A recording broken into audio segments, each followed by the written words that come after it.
Have you just got a Skullcandy Sesh Evo wireless earbud? And now, do you want to know how to control music and video play, pause, skip forward, backward with your earbuds without your phone or device's help? So in this short user guide, we're going to show you the button functions to do that and how you can set and change EQ mode.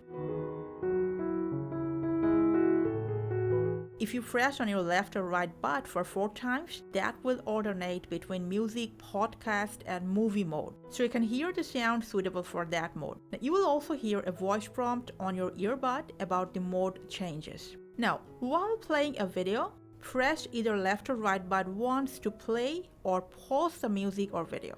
If it's a playlist, press for 2 seconds on the right butt for skip to the next track, and also the left butt to skip back to previous track. Now if you quickly press twice on either buds, you can open volume control.